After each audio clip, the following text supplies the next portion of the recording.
नमस्कार दोस्तों, मैं रवि प्रकाश एजुकेशन योद्धा यूट्यूब चैनल में आपका स्वागत करता हूं। आज से हम विश्व भूगोल की कक्षा को प्रारंभ करते हैं और हमारी विश्व भूगोल की पहली कक्षा है विश्व भूगोल उत्पत्ति एवं विकास। आज हम पढ़ेंगे कि भूगोल की उत्पत्ति और उसका विकास कैसे हुआ है और इसकी विचारधाराएं क्या हैं, हम इसकी कौन कौन सी विचारधाराएं हैं, कौन कौन से वैज्ञानिक हैं, क्या क्या है, इसके रिलेटेड आज फैक्ट हम देखेंगे। देखिए, जो आज का सेशन है ना, बहुत ही इंपॉर्टेंट है। क्या है? बहुत ही इंपॉर्टेंट है और इसके फैक्ट के दृष्टि से तो और ही ज्यादा इंपॉर्टेंट है। ठीक है ना? तो आज देखिए, हम भूगोल के सामान्य परिचय के बारे में देखते हैं।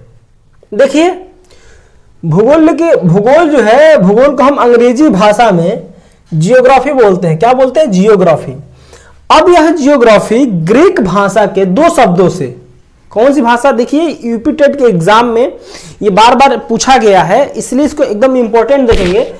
जो जियोग्राफी है, जियोग्राफी ग्रीक भाषा के दो शब्दों से बना है। पहला है जियो, दूसरा है ग्राफोस। क्या है? जियो और ग्राफोस। जियो का मतलब होता है पृथ्वी और ग्राफोस का मतलब होता है वर्णन करना। यानी कुल मिलाकर के जब हम जियोग्राफी का हम निकालते हैं मायने, तो हम देखते हैं यानी पृथ्वी का वर्णन करना ही क्या होता है, हमारी जियोग्राफी होती है। क्या होती है?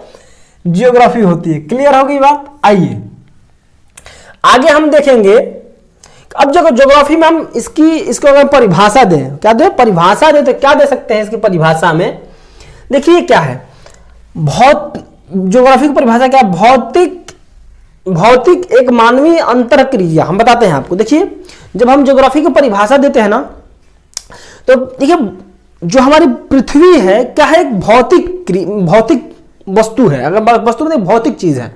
ठीक है? क्योंकि यहां पर हम देखते हैं क्या, पर्वत, पहाड़, नदी, पठारे आदि पाइए कि भौतिक चीजें हैं। तो कह रहे हैं भौतिक के साथ, यानी भौतिक क्रिया के साथ मानवीय क्रिया के अंतःक्रिया, यानी मानव की क्रिया और भौतिक क्रिया के अंतःक्रिया के साथ, और इन अंतःक्रियाओं से उत्पन्न प्राकृतिक स्थलों का जिसमें हम अध्ययन करते हैं, वही क्या है? हमारा ज्योग्राफी है। क्या है? वही हमारा ज्योग्राफी है। क्या है? क्लियर बात? यानी भौतिक एक मानवीय अंतःक्रियाओं के परिणाम स्वरूप, जो देखिए, जो उस अंतःक्रियाओं के परिणाम से जो प्राकृतिक स्थल उत्पन्न होते हैं, इन्हीं का अध्ययन ही क्या कहलाती है? हमारी ज्योग्राफी कहलाती है। बात क्लियर होगी? आइए अब यहां से हम देखते हैं। ये देखो, बार बार एग्जाम में एक क्वेश्चन पूछा जाता है, तो हमने इन तीनों बातों को लिख दिया। देखिए, यहां हमने जियो लिखा। क्या? जियो प्लस लॉजिया, मैंने जियोलॉजिया का मतलब होता है पृथ्वी का अध्ययन। क्या होता है? पृथ्वी का अध्ययन। आगे है हमारा जियो प्लस मेट्रिया, मैंने जियोमेट्रिया का मतलब होता है आपका पृथ्वी का मापन। ठीक है? और जियो आइडस, क्या लिखा है मैंने? जियो आइडस का मतलब होता है पृथ्वी के आकार के अनुरूप, यानी जो पृथ्वी का आकार के अनुरूप होता है उसको हम जियो आइडस बोलते हैं। बात क्लियर होगी यहां से? आइए अब यहां से हम कुछ फैक्ट्स हैं, उन फैक्ट्सों के बारे में पढ़ेंगे कि देखिए, भूगोल का पिता किसे कहा जाता है, भूगोल का जनक किसे माना जाता है, आधुनिक भूगोल का जनक किसे माना जाता है। ये जो मैंने फैक्ट लिखे हैं, सारे फैक्ट अलग अलग हैं। क्यों अलग अलग है? देखिए, सबसे पहले हम देखते हैं इरेस्टोस्थनीज के बारे में। क्या है? सबसे पहले देखते हैं इरेस्टोस्थनीज के बारे में। इरेस्टो जो एस्थनीज हैं, इनको भूगोल का क्या माना जाता है? पिता माना जाता है। क्यों माना जाता है भूगोल? कि जो सबसे पहले भूगोल जो शब्द दिया था ना, वो इरेस्टोस्थनीज ने दिया था। कौन दिया था? भूगोल शब्द की उत्पत्ति किसने किया था? इरेस्टोस्थनीज ने। इसी कारण से इनको क्या बोला जाता है? भूगोल का पिता बोला जाता है। क्लियर बात? क्या बोला जाता है?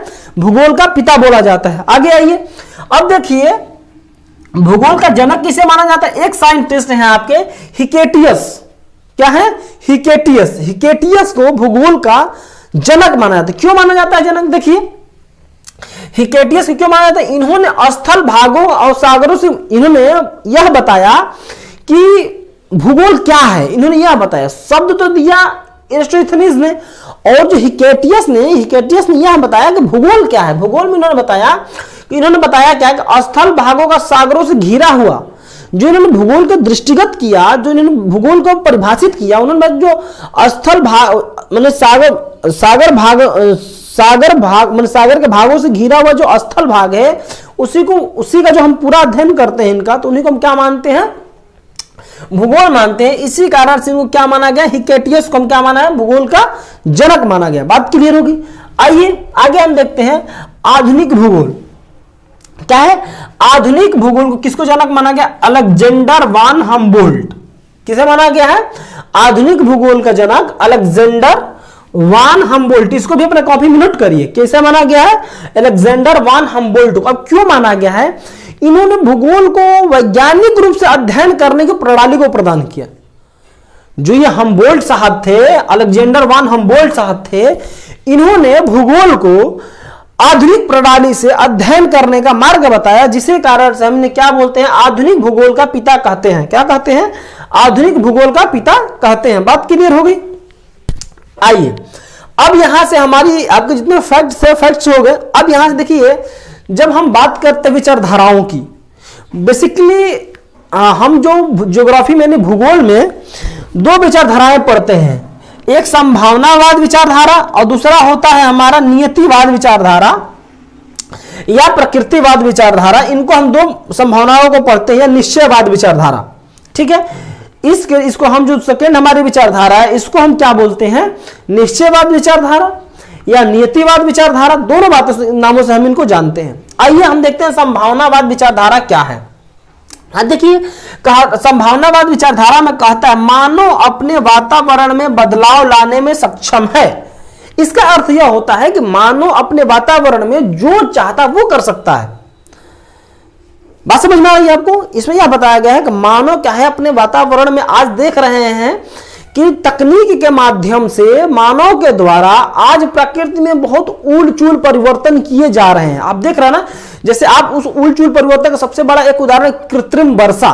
क्या है, कृत्रिम वर्षा देखते हैं, एक ज्योग्राफी का सबसे बड़ा परिवर्तन क्या है, मानव द्वारा किया गया है। वही क्या है, यही क्या बदलाव ला सकता है तथा प्रकृति से प्राप्त संभावनाओं को दोहन करने की क्षमता है। प्रकृति में क्या है, इसके पास, मनुष्य के पास क्या है, जो प्रकृति में संभावनाएं हैं उसको मनुष्य आज क्या कर सकता है, दोहन कर सकता है। आप देख रहे हैं दोहन कर भी रहा है। जैसे आप देख रहे हैं, इसका सबसे बड़ा उदाहरण है सौर ऊर्जा। आप देख रहे हैं आज घरों में सौर ऊर्जा प्लेटें लगी हैं और प्रकृति से यानी क्या सूर्य से आने वाले किरणों को हम क्या कर रहे हैं, दोहन करके विद्युत ऊर्जा में कन्वर्ट कर रहे हैं। देख रहे हैं ना, ये किसका ये उदाहरण है, यही है संभावनावादी विचारधारा। संभावनावादी विचारधारा कहती है कि मनुष्य प्रकृति में सब कुछ कर सकता है, बदलाव कर सकता है और इस जो प्रकृति के रिसोर्सेज है, संसाधन, उसका ये दोहन भी कर सकता है और दोहन करके अपना विकास कर सकता है। यह कहती है आपकी संभववाद विचारधारा। क्या कहते हैं, संभावनावाद जो विचारधारा है हमारी ये बात बताती है। बात क्लियर होगी संभावनावादी विचारधारा से। आइए, जो इसके जनक है ना, इसके जनक दो माने जाते हैं, विडाल डी ला ब्लास। नाम थोड़ा बड़ा है, ध्यान से लिखिएगा, विडाल डी ला ब्लास, एम ल्यूसियन। दो साइंटिस्ट हैं जो संभावनावादी विचारधारा को क्या करते हैं, समर्थन करते हैं। क्लियर होगी बात। आइए दूसरा हम देखते हैं आपका नियतिवादी विचारधारा। क्या है, नियतिवादी विचारधारा। नियतिवादी विचारधारा यह बताती है जो मनुष्य के क्रियाकलाप है, यानी मनुष्य की जो क्रियाकलाप है, अंतः क्रिया है, यह सारी बातें किससे निर्धारित होती है, यानी प्रकृति से निर्धारित होती हैं। किससे निर्धारित होती है, प्रकृति से। जैसा हम उदाहरण इसका देते हैं कि जैसे क्या है, मनुष्य को सोने का समय कब बनाया गया है, रात। और रात कौन बनाया, प्रकृति ने बनाया है। क्लियर समझ में आ रही है ना बात। यानी क्या है, इसके माध्यम से यह बताया गया है कि जैसा प्रकृति चाहती है वैसा ही मनुष्य का जीवन होता है। यानी ठीक संभावनावादी विचारधारा के विपरीत है ये। इसलिए जहां संभावनावादी विचारधारा में कहा जाता है कि जैसा मनुष्य चाहता है वैसा प्रकृति का परिवर्तन करता है, उसका दोहन करता है, ठीक उसी में जो नियतिवादी विचारधारा है यानी निश्चयवादी विचारधारा है, निश्चयवादी विचारधारा यह बताती है कि जैसा प्रकृति चाहती है वैसा मनुष्य करता है। बात क्लियर हो गई।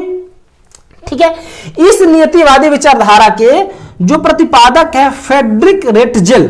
क्या है इनका, इन साइंटिस्ट का नाम रखिए, याद बस रखिएगा, फ्रेडरिक रेटजेल जो है ये निश्चयवादी या आपके नियतिवादी विचारधारा का प्रतिपादक है। ये बात समझ में आ रही है कि नहीं आ रही है आपको? जैसे देखिए इसका एक नियतिवादी विचारधारा का एक सबसे बड़ा उदाहरण और भी है। जैसे देखिए जो प्राकृतिक आपदा आती है, जब हमारा भूकंप आता है, बाढ़ आता है, चक्रवात आता है, तो उस समय मनुष्य की सारी तकनीकी सुविधाएं फेल हो जाती हैं और वो जो घटना होती है होकर ही रहता है। इन्हीं बातों से जो वैज्ञानिक हमारे हैं फ्रेडरिक रिचरडेल कहते हैं कि प्रकृति के आगे मनुष्य कुछ भी नहीं है, यानी जैसी प्रकृति चाहेगी वैसे ही अपनी करेगी काम, ठीक है। यानी क्या है, जैसे एक और उदाहरण है, जैसे हम ले सकते हैं क्या, सूर्य क्या प्रकृति का नियम ही है कि सूर्य क्या होगा, पूरब से होकर पश्चिम में सूर्यास्त किधर होगा, पश्चिम में, और सूर्योदय किधर होगा, पूरब में। लेकिन मनुष्य चाहकर भी इस परिस्थिति को बदल नहीं सकता है। चाहे हम कितनी भी उन्नत टेक्नोलॉजी कर ले, तो हम ये थोड़ा नहीं कर पाएंगे कि सूर्य को हम क्या कर देंगे, सूर्योदय करा देंगे पश्चिम से। ऐसे कोई बातें हो ही नहीं सकती हैं, ठीक है ना। इसी विचारधारा को लेकर के जो निश्चयवादी विचारधारा कहती है कि जैसी प्रकृति चाहती है वैसा मनुष्य का जीवन होना चाहिए, ठीक है। अब आइए इन दोनों से एक विचारधारा निकल कर एक नौ नियतिवादी विचारधारा। कौन सी है? नौ नियतिवादी विचारधारा। इसके हैं ग्रिफिथ टेलर। जो ग्रिफिथ टेलर है इसके प्रतिपादक हैं। क्या है? इसके प्रतिपादक हैं, ठीक है ना। इनके पास इनका नाम ध्यान रखा। देखो जो नौ नियतिवादी विचारधारा कहती है, इन दोनों में सामंजस्य स्थापित करती है। यानी संभववादी विचारधारा और नियतवादी विचारधारा, निश्चयवादी, इन दोनों में साम्य स्थापित करती है। जैसे ये तो कहती है कि मनुष्य जितना चाहेगा उतना अमूलचूल प्रकृति में परिवर्तन कर सकता है, माने उसका दोहन कर सकता है। लेकिन जो इसका दोहन करना है, जो इसका शोषण करना है, जो इसका उपयोग करना है, वो हमें प्राकृतिक मानदंडों के सामने खड़े कर करना है, ठीक है। यानी बात इससे हो गई कि हमें परिवर्तन करना, हम मानव हैं, मानव का विकास करना है, लेकिन उस हद तक करना है जहां तक प्रकृति का नुकसान ना हो। क्यों? इसलिए कहती है ये कि जब प्रकृति के नुकसान होता है तो प्रकृति के जो भरपाई है वो मनुष्य से नहीं हो पाता है, मनुष्य कर ही नहीं सकता है प्रकृति के भरपाई को, ठीक है ना। जिससे क्या कारण, जिससे ये होता है कि मनुष्य के जीवन में ही समस्याएं उत्पन्न होने लगती हैं। आज आप देख रहे हैं वर्तमान परिवेश में, अगर हम कोरोना वायरस को ले लें, देख रहे क्या, एक मनुष्य की अत्याधुनिक टेक्नोलॉजियों के कारण आज यही इसकी देन है। आज आप देखें कि तमाम प्रकार के डिजीज, रोग हो रहे हैं, नए नए इन्वेंशन के कारण। आज आपके जो वातावरण है, पर्यावरण इतने डिसबैलेंस क्यों हो गया, इतने असामान्य स्थिति क्यों हो गई? क्योंकि मनुष्य का जो प्रकृति के साथ ज्यादा छेड़छाड़ की गतिविधियां हैं, इसी के कारण आज क्या हो गया है, पूरे आपके पर्यावरण में असंतुलन उत्पन्न हो गया। इसीलिए जो नवनीतिवादी विचारधारा कहती है कि प्रकृति को ध्यान में रखते हुए जो मनुष्य का विकास करना है, किसको ध्यान में रख करके, प्रकृति को ध्यान में रख करके हमारा किसको विकास करना, मनुष्य का विकास करना है। तो इस तरह से आज हमने देखा भूगोल की उत्पत्ति और विकास का एक क्रम देखा कि भूगोल में कौन कौन से तथ्य हैं, कैसे कैसे हैं, और इसकी दो विचारधाराएं हैं, तीन विचारधाराएं हैं, और तीनों विचारधाराओं को मैंने एक सीक्वेंस से आपको चर्चा भी कर दी, ठीक है। तो आइए आज का हमारा जो विश्व भूगोल का पहला चैप्टर, ये कौन सा हमारा चैप्टर था, पहला चैप्टर, यहीं पे समाप्त होता है। आगे हम देखेंगे कल से हमारा विश्व भूगोल में सौरमंडल के बारे में हम कल से अध्ययन करेंगे, और यह कक्षाएं अब नियमित रूप से चलेंगी। और उसके बाद से हम विश्व भूगोल के जो फैक्चुअल क्वेश्चंस होंगे, तथ्यात्मक प्रश्न होंगे, उनको खत्म करके तब हम मैप पर, यानी जो विश्व के मैप हैं उस पर काम करना है हमको। क्योंकि देखिए जो मैप पर जिसका भी पकड़ हो जाएगा, जिसका भी अगर मैप पे पकड़ हो गया, भूगोल से कोई भी आने वाले प्रश्न उसके इतर एग्जाम से नहीं होंगे, ठीक है।